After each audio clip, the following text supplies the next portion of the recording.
Hi everyone, welcome back to agriculture engineering channel. మనం ఈ వీడియోలో on farm irrigation and drainage ప్రాక్టీసెస్కి సంబంధించినటువంటి ఇంపార్టెంట్ బిట్స్ అనేవి చూద్దాం. Okay, first bit, gross command area includes. అంటే గ్రాస్ అంటే ఇక్కడ మొత్తం అని అర్థం. గ్రాస్ కమాండ్ ఏరియాలో ఏమేమి ఇంక్లూడ్ అయ్యాయంటే ఇరిగేషన్ ఏరియాస్, అలాగే రోడ్లు, అలాగే కల్వర్ట్స్, అలాగే విలేజెస్ మొత్తం అనేవి గ్రాస్ కమాండ్ ఏరియాలో ఇంక్లూడ్ అయి ఉంటాయి. Next, the relationship between base period, duty and delta. ఈ మూడికి రిలేషన్ ఏంటంటే delta equal to 8.64 base period by delta. Okay, next, major irrigation projects above in dash rupees. అంటే మేజర్ ఇరిగేషన్ ప్రాజెక్ట్స్ యొక్క cost ఎంత అంటే 50 millions అని. ఓకే, సో 5 crores అని. Next, according to culturable command area medium irrigation projects యొక్క area ఎంత ఉంటుందంటే 2000 to 10,000 hectares అనేది ఉంటుంది. Next, surface irrigation is suitable for the soil with surface irrigation. అంటే మనం ఇప్పుడు కాలువ నుంచి వాటర్ వదులుతుంటారుగా, ఆ ఇరిగేషన్ అనేది ఏ సాయిల్స్కి సూటబుల్ అవుతుంది అంటే మోడరేట్ టు లో ఇన్ఫిల్ట్రేషన్, అంటే తక్కువ ఇన్ఫిల్ట్రేషన్ ఉన్న ల్యాండ్స్కి సూటబుల్ అయ్యింది. ఎందుకంటే ఎక్కువ ఇన్ఫిల్ట్రేషన్ ఉంటే సర్ఫేస్ ఇరిగేషన్ ఇచ్చినప్పుడు మొత్తం సర్ఫేస్ నుంచి సబ్ సర్ఫేస్కి వెళ్ళిపోతుంటుంది. సో ఇన్ఫిల్ట్రేషన్ తక్కువ ఉండాలి. నెక్స్ట్, సర్ఫేస్ ఇరిగేషన్లో సాయిల్స్కి స్లోప్ ఎంత ఉండాలంటే <2% ఉండాలి. 2% కన్నా ఎక్కువ ఉంటే వాటర్ అనేది ఫాస్ట్గా ఇన్ఫిల్ట్రేషన్ అయిపోయింది, అలాగే ఫాస్ట్గా అంటే ప్లాంట్స్ దగ్గర రాకుండా త్వరగా వెళ్ళిపోయింది. సో అందుకోసం స్లోప్ అనేది <2% ఉండాలి. Next, minor distribution discharge capacity ఎంత ఉందంటే ఇక్కడ మేజర్, మైనర్ డిస్ట్రిబ్యూటరీ కెనాల్స్ ఇలా నెంబర్ ఆఫ్ ఉంటాయి. ఇక్కడ అడిగింది మైనర్ డిస్ట్రిబ్యూటరీస్ డిశ్చార్జ్ కెపాసిటీ ఏంటంటే <750 LPS లీటర్ పర్ సెకండ్లో ఉంటుంది. Next, in border irrigation method the length of the border in sandy loam సాయిల్స్లో బార్డర్ యొక్క లెంత్ ఎంత ఉండాలంటే 60 to 120 meters అనేది ఉండాలి. నెక్స్ట్, అదే బార్డర్ ఇరిగేషన్ సిస్టంలో క్లే లోమ్ సాయిల్స్కి అయితే 150 to 300 meters ఉండాలి. నెక్స్ట్, బార్డర్ ఇరిగేషన్ సిస్టమ్ మెథడ్లోనే బార్డర్ స్లోప్ ఎంత ఉండాలంటే మీడియం లోమ్ సాయిల్స్కి 0.2 to 0.4% ఉండాలి. Next, maximum non erosive flow rate in a furrow 0.6 per second. Next bit, in most common method for irrigation in India. మన ఇండియాలో ఎక్కువగా ఉపయోగించే ఇరిగేషన్ మెథడ్ ఏదంటే check basin irrigation. Next, vertical interval between contour ridges is about in case of low land irrigation crops like rice. అంటే ఈ రైస్లో vertical interval ఎంత ఉండాలంటే కాంటూర్స్లో 15 to 30 centimeters అనేది ఉండాలి. Next, size of check basin varies from 1 square meters to 1 to 2 hectares. ఇక్కడ మోస్ట్గా మనకు options అనేవి 1 square meter to 1 hectare అనేది ఉంటుంది. ఓకే, సో ఆన్సర్ వచ్చి 1 square meter to 1 hectare.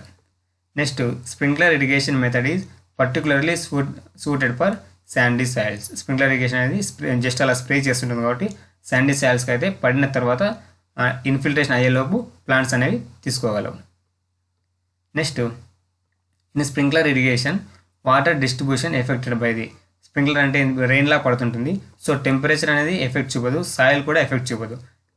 ఏది ఎఫెక్ట్ చూపుతుందంటే విండ్ అనేది వచ్చినప్పుడు ఒక చోట పడాల్సిన స్ప్రింక్లర్ రెయిన్ అనేది ఇంకో చోటికి వెళ్తుంటుంది. సో అందుకోసం విండ్ అనేది ఎఫెక్ట్ చూపుతూ ఉంటుంది స్ప్రింక్లర్ ఇరిగేషన్ సిస్టంలో. నెక్స్ట్, స్ప్రింక్లర్ ఇరిగేషన్ సిస్టంలో ఉపయోగించే పంప్స్ ఏమంటే centrifugal and turbine pumps. Next, couplers are made up of aluminium, steel, cast iron. Next, pop up sprinklers అనేది ఎక్కడ ఉపయోగిస్తుంటారు అంటే లాన్స్లో ఉపయోగిస్తుంటారు. Next, asbestos cement pipes are not used permanent main pipes. అంటే ఈ సిమెంట్తో తయారు చేసిన పైప్స్ అనేవి పర్మనెంట్ పైప్స్గా ఉపయోగించారు. ఎప్పుడు సాయిల్కి pH వాల్యూ <6 ఉంటే ఉపయోగించరు. Okay, next, by using rotating head system the pressure. అంటే రొటేటింగ్ హెడ్ స్ప్రింక్లర్ సిస్టంలో ప్రెజర్ ఎంత ఉంటుందంటే <2 kg/square centimeter. Okay, next, which valve use to regulate the pressure. అంటే ప్రెజర్ని మరియు డిశ్చార్జ్ని అంటే ఏ వాల్వ్ అనేది డిశ్చార్జ్ని రెగ్యులేట్ చేయడానికి కానివ్వండి, ప్రెజర్ని రెగ్యులేట్ చేయడానికి ఉపయోగిస్తారు ఇండివిజువల్ స్ప్రింక్లర్ దగ్గర. అప్పుడు ఫ్లో కంట్రోల్ వాల్ అనేది ఉపయోగిస్తారు. నెక్స్ట్ సెమీ పోర్టబుల్ సిస్టంలో ఏవేవి ఫిక్స్గా ఉంటాయంటే వాటర్ సోర్స్ అనేది, నెక్స్ట్ పంపింగ్ యూనిట్ అనేది ఫిక్స్గా ఉంటాయి. తర్వాత మెయిన్స్, లాటరల్స్, సబ్ మెయిన్స్ ఇవన్నీ ఫిక్స్డ్గా ఉండవు, మనం పోర్టబుల్ అంటే మూవ్ చేసుకుంటూ ఉండొచ్చు. Next the irrigation efficiency of sprinkler will be depend on the dash of water application, degree of uniformity. అంటే స్ప్రింక్లర్ ఇరిగేషన్ దగ్గర ఇప్పుడు విండ్ లేకుండా మంచిగా ప్రెజర్తో వస్తున్నప్పుడు యూనిఫామ్గా డిస్ట్రిబ్యూట్ అవుతూ ఉంటుంది. సో అది దేని మీద డిపెండ్ అవుతుంటుంది ఎఫిషియన్సీ అనేది, degree of uniformity. Next in sprinkler irrigation the crop peak water demand in the range of 2 to 10 mm అని ఉంటుంది. అంటే పీక్ వాటర్ డిమాండ్ అనేది స్ప్రింక్లర్ ఇరిగేషన్ సిస్టమ్ వాడే క్రాప్స్కి ఎంత ఉంటుందంటే 2 to 10 mm ఉంటుంది. Next in William Hazen's formula C value for aluminium and steel is 120, ఇవి constant values. Okay. Next the growth rate of most plants reduced when the soil water solution has a salt concentration exceeding about. అంటే plants అనేవి growth అనేది reduce అవుతుంటుంది. అది ఇప్పుడు ఈ concentration అనేది, salt concentration అనేది 5000 ppmకి వెళ్ళినప్పుడు. ఓకే. నెక్స్ట్ బిట్ ఏంటంటే మోస్ట్ క్రాప్స్కి ఏ రెస్పిరేషన్ దగ్గర దానికి ఆక్సిజన్ అనేది సరిగ్గా అందుతుందంటే 4 ×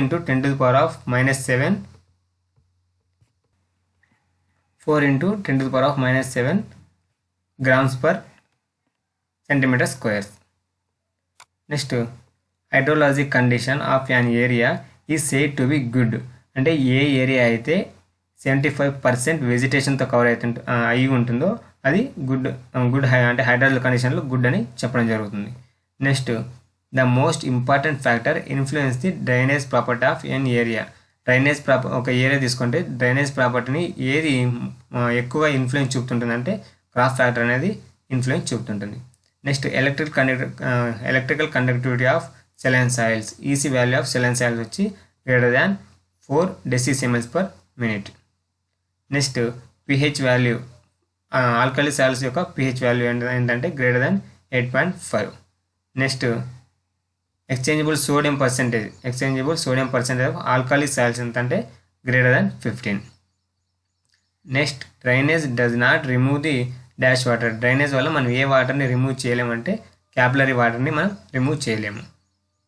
next use of quick growing plants can be used to improve a marshy and water log lands. అంటే బయో డ్రైనేజ్ సిస్టమ్ వల్ల ఎక్కడైతే వాటర్ లాగడ్ అయి ఉంటాయో అక్కడ ఈ బయో డ్రైనేజ్ సిస్టమ్ వాడడం వల్ల ప్లాంట్స్ అనేవి త్వరగా గ్రోత్ అయ్యి అక్కడున్న వాటర్ని రిమూవ్ చేస్తాయి. సో దానికి ఆన్సర్ బయో డ్రైనేజ్ సిస్టమ్ వల్ల ఇలా మనం చేయొచ్చు.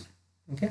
Next allowable velocity m/s in open ditches for a sandy clay loam సాయిల్స్లో వచ్చి 1.0 m/s. Next surface water from ponded areas may be removed by random field ditches ద్వారా ఆ surface పాండెడ్ వాటర్ని మనం రిమూవ్ చేయొచ్చు. నెక్స్ట్ అక్కడ ర్యాండమ్ ఫీల్డ్ డిచెస్లో ఫార్మింగ్ అనేది చేయాలంటే అక్కడ స్లోప్ ఎంత ఉండాలంటే 8:1 ఉండాలి. సైడ్ స్లోప్స్ అనేవి 8:1 ఉండాలి. Next the area between 2 అడ్జస్టెంట్ dead furrow is called bed. అదే ఆ బెడ్డింగ్ సిస్టంలో బెడ్ విడ్త్ ఎంత ఉండాలంటే 7 to 11 centimeters అని ఉండాలి. అలాగే బెడ్డింగ్ సిస్టంలో బెడ్ యొక్క లెంత్ 90 to 30 centimeters. సో అందులోనే ఇంకో బిట్ ఏంటంటే బెడ్డింగ్ సిస్టంలో మనం ప్లాంటింగ్ కానీ హార్వెస్టింగ్ కానీ డెడ్ ఫర్రోకి పర్పెండిక్యులర్గా చేయాలి. Next minimum cross sectional area of parallel field ditches వచ్చి 0.5 square meters. In parallel field ditch system the ploughing is done parallel. అంటే ప్యారలల్ ఫీల్డ్ డిచెస్లో మనం ప్లవింగ్ కూడా ప్యారలల్గా చేయాలి. The cross slope ditch system of drainage is use to drain sloping land up to. అంటే ఈ cross slope ditch సిస్టంలో మనం వాటర్ని డ్రైన్ చేయాలంటే స్లోప్ అనేది ఎంత ఉండాలంటే 4% అనేది స్లోప్ అనేది ఉండాలి. Next bit dash is the difference in hydraulic head divided by the distance between the points measured along the path of the flow. అంటే నాకు ఆన్సర్ హైడ్రాలిక్ హెడ్.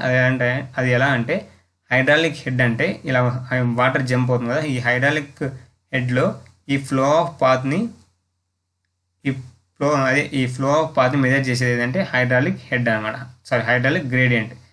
ఈ ఫస్ట్ పాయింట్ ఈ లాస్ట్ పాయింట్ ఏదైతే ఉంటుందో అక్కడ ఇలా వాటర్ ఇలా jump అయి ఉంటుంది. సో ఈ హైయెస్ట్ పాయింట్ నుంచి లోయెస్ట్ పాయింట్కి మెజర్ చేస్తే దాన్ని హైడ్రాలిక్ గ్రేడియంట్ అని అంటారు.